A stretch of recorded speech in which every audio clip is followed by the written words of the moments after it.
بیوی کو مارا جا رہا ہے. سن لے، بیوی پیر کی جوتی نہیں نہ وہ سر کا تاج ہے.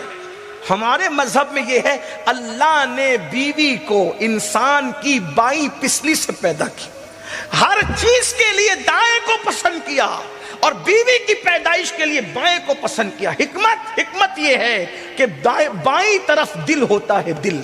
اور پھر اللہ نے سر کی ہڈی سے نہیں، پیر کی ہڈی سے نہیں، مضبوط ہڈیوں سے نہیں، انسان کی ہڈیوں میں سب سے کمزور ہڈی کوئی ہے تو وہ پسلی کی ہڈی ہے. اللہ نے عورت کو سب سے کمزور ہڈی سے پیدا کیا. یہ پسلیاں بہت کمزور ہے، اگر ٹوٹ جائے تو جلدی جڑ بھی نہیں سکتی، اتنی کمزور ہے. مگر اتنی کمزور ہونے کے بعد بھی اللہ اکبر، جو پورے دل پورے جسم کا بادشاہ ہے جسے دل کہتے ہیں، دل کی حفاظت اگر کوئی کرتا ہے تو نہ ہاتھ کی ہڈیاں کرتی ہے نہ پیر کی ہڈیاں کرتی ہے. دل کی حفاظت اگر کوئی کرتا ہے تو یہی کمزور پسلیوں کی ہڈیاں کرتی ہے. خود تو ٹوٹ جاتی ہے مگر دل کو توڑنے نہیں. اسی طرح بیوی ہے، بیوی سارے دکھ جھیلتی ہے مگر شوہر پر آنچ نہیں آنے دیتی. قرآن نے کتنے خوبصورت لب و لہجے میں بیوی اور شوہر کا رشتہ بیان کیا. ہننا لباس لکم وانتم لباس لہننا. شوہر بیوی کا لباس ہے اور بیوی شوہر کا لباس. لباس کسے کہتے ہیں؟ موسم کے ظلم سے اگر کوئی بچا رہا ہے تو لباس ہے. موسم کی تمازت سے کوئی بچا رہا ہے تو لباس ہے. کانٹوں سے اللہ اکبر اگر کوئی بچا رہا ہے تو لباس ہے. عیبوں کو کوئی چھپا رہا ہے تو لباس ہے.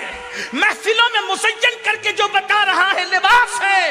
عزت کی منزل کو جو پہنچا رہا ہے لباس ہے. ارے لباس ہی تو ہے. اگر پھٹا پرانا پہن کے جاؤ تو بڑی شادیوں سے بھگا دیے جاؤ اور اگر قیمتی پہن کے جاؤ تو عزت کے ساتھ بٹھائے جاؤ.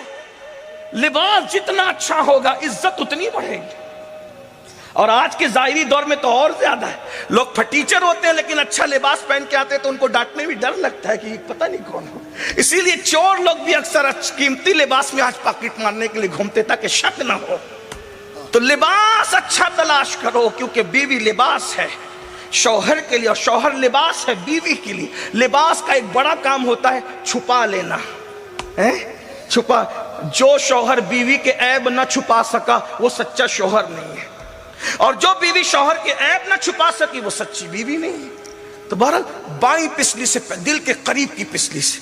اور یہ بھی حدیث پاک ہے، جس نے کسی نے اپنی بیوی کو گالی دی، فقیہ ابو اللہ سمرقندی اپنی کتاب میں لکھ رہے ہیں، جس نے اپنی بیوی کو گالی دی پہاڑ برابر بھی اعمال لے کر کے آئے گا تو اللہ اس کو جہنم میں داخل فرمائے. آج تو بیوی کو گالی دینا کوئی عیب ہی نہیں، یہ ماں بہن کی تولتے رہتے ہیں. سرکار غریب نواز رضی اللہ تعالیٰ عنہ فرماتے ہیں جو کسی مومن کو گالی دے مرتے وقت تو اس کی زبان پہ کلمہ نہیں آئے گا، میں اس بات سے ڈرتا ہوں. عام مومن کو گالی دو تو مرتے وقت کلمہ نہیں آئے، شریک حیات کو کوئی گالی دے وجہ علم نہیں. اللہ کے رسول نے جان کے دشمنوں کے لیے دعائے ضرر نہیں فرمائی. دعائے ضرر کا مطلب سمجھتے ہیں؟ ہلاکت کی دعا. میں بد دعا نہیں کہہ رہا ہوں، میں بد دعا نہیں. ہمارا مسلک سراپا ادب ہے، ہم نبی کے لیے بد دعا کے الفاظ نہیں کہتے. اور یہ فکر ہمیں امام اہل سنت نے عطا فرمائی. ہم فکر رضا کے وارث ہیں، فکر رضا ہماری محافظ ہے، اس لیے ہم بہت تول کر بولنا چاہتے ہیں اور دعا کرتے ہیں کہ اللہ ہماری زبانوں کی حفاظت فرمائے. ہاں ہاں. اور یاد رکھیے ہم جب بھی منبر پر آتے ہیں تو کوئی ضروری نہیں ہے کہ ہر کہنے والے کی بات کی ہم تصدیق کریں.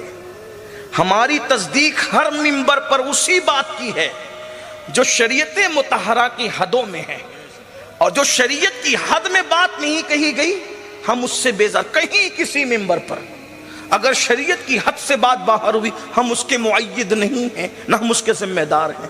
یہ بات یاد رکھنا. دعائیں ضرر نہیں فرمائی جسے لوگ بد دعا کہتے ہیں. ہم نبی کے لیے کسی چیز کو بد نہیں کہتے. بات سمجھ میں آتی؟ اس لیے کہ ان کی کوئی چیز بد ہے ہی نہیں، وہاں بد کی گنجائش ہی نہیں ہے، وہاں تو سب حسن ہی حسن ہے. جتنا حسن تھا انہیں عطا کیا اور جو حسن نہیں تھا انہیں نہیں عطا کیا. یہ حضور کی شان ہے